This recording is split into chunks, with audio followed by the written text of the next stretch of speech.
So first, we have to find out what is equity and what is usable equity. Equity is what you originally purchased the property for and what the value of the property is now. But what we like to find out is what is the usable equity on that property is. A lot of people use equity for is purchasing a property.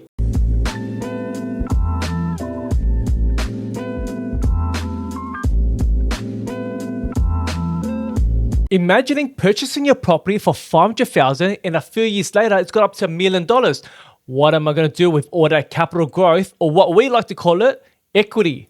I'm your host Tony Shah, and thanks for joining me on another episode of the Mortgage Chat. So first, we have to find out what is equity and what is usable equity. So equity is what you originally purchased the property for and what the value of the property is now. So if you purchased a property for $500,000 and now it's worth $1 million, the equity portion you have there is $500,000. But what we like to find out is what is the usable equity on that property is. So what all lenders out there will allow you to do is they'll allow you to borrow up to 80% of the value of the property without any lender's mortgage insurance. So as long as you stay below 80% and your borrowing power is not a problem, they will allow you to use that equity for whatever you want.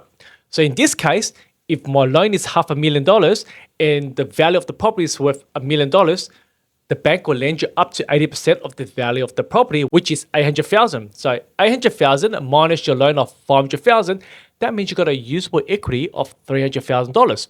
So as long as valuation is not a problem, as long as borrowing power is not a problem, the lenders will allow you to take out $300,000 of equity for you to use on whatever you want.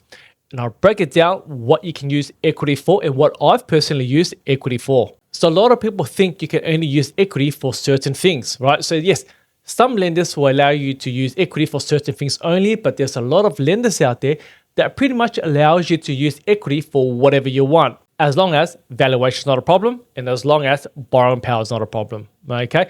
So what have I used equity for and what can you use equity for?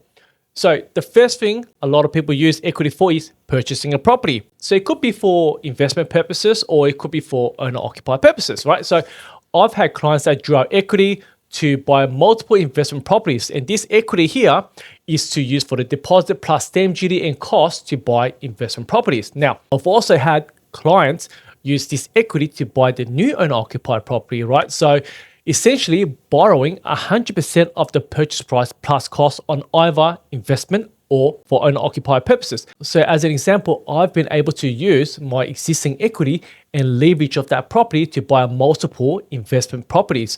Essentially, what I've done is I've used that equity to take out the 20% deposit plus stamp duty, which will cover the cost to buy my new investment property. So essentially, I've borrowed 100% of the purchase price plus cost. So what a lot of people would like to call it is I've borrowed 100% of the purchase price plus costs. So you can either do that with investment properties or owner-occupied properties. So as an example, I recently just purchased an investment property at Balcombe Hills, New South Wales. I've drew out 20% deposit plus stamp duty from that property, which was around $500,000. And that $500,000 was used for the 20% deposit plus stamp duty for my new investment property. And remember, it doesn't matter if you've taken that equity out from your owner-occupied property or an investment property. That equity is still tax deductible because you use those funds for investment purposes. And in my case, I used it to purchase an investment property. If I took that equity out of my owner-occupied property, I can still claim the tax deductions on that property. But like I said to you, as always, I'm not a tax accountant. Talk to your accountant about that, okay? So that's the first thing, what equity can be used for. The second is to use to purchase stocks. Now, not a lot of banks allow you to take out equity to purchase stocks, but a few can, okay? So what I've personally done is I've taken out equity from my investment properties, 6 figures worth, where I use the funds to purchase stocks, okay? And why did I do that? It's because instead of using my own cash to invest in stocks, I've actually taken it as a loan to use that money for investment purposes. Therefore, the money I took out for the stock purchase, I can claim the tax deductions on that loan because I use it for investment purposes. Now, if I use my own cash, obviously there's no tax deductions on it, okay? Another scenario is if you don't have any equity, but you got cash, what you can do is what you call a debt recycling strategy, where you pay down your non-tax deductible debt and you take it back out for investment purposes. Therefore, the money that you paid down your loan for and taken it back out for investment purposes is now tax deductible as well, which is what I partially done myself. But like I said to you again, please talk to your accountant about debt recycling because I'm not a tax accountant. I learned this from my own accountant. Okay. And the third thing is debt consolidation. Now, let's say I have a car loan, personal loans, credit cards, all paying above 10% interest. What I can do is, if my borrowing power is not a problem, if I have the equity in there in my property, I can actually consolidate these debts into my home loan where I'll be paying around 6% instead of 10% and above, right? Now, but a lot of people believe that just because you consolidate this debt into your home loan, you need to pay this off a 30-year loan term, which is not right. Yes, you're going to be approved for that debt consolidation over a 30-year period, but doesn't mean you need to take 30 years to pay it off. You can work out a repayment where you can pay it off in 7 years or even 5 years or even 3 years, right? So a lot of people thinks, oh, just because it's a 30-year loan term, you have to pay it off in 30 years.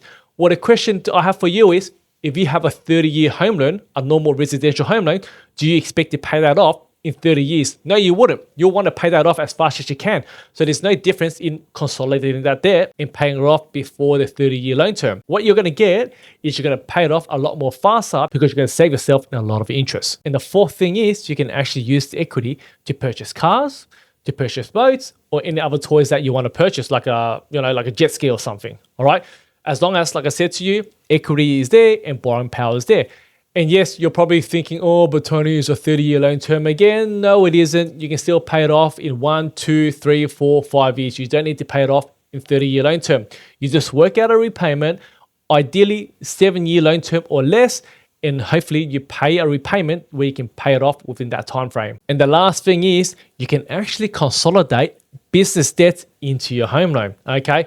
A lot of people don't know this, but there is some lenders out there that allows you to consolidate business debt into a residential home loan. And this could be a business loan, a line of credit, or asset finance that you have under a business entity where you're paying a high interest rate. You can consolidate this back into a home loan where you're paying 5, 6, or 6.5%, right?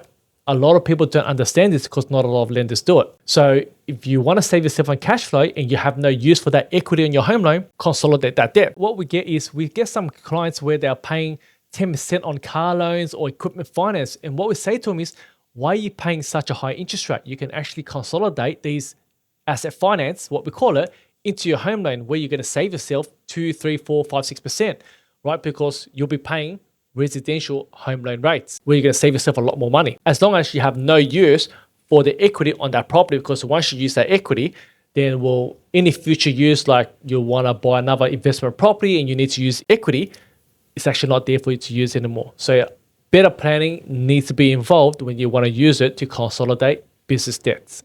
So there you have it, everyone. That's what you can use equity for. You can use equity for personal use, investment use, or even commercial use. As always, please stay tuned. I've got a few more exciting videos to come out next few weeks. Please stay tuned. I hope to see you next time. And thanks for joining me on another episode of The Mortgage Chat.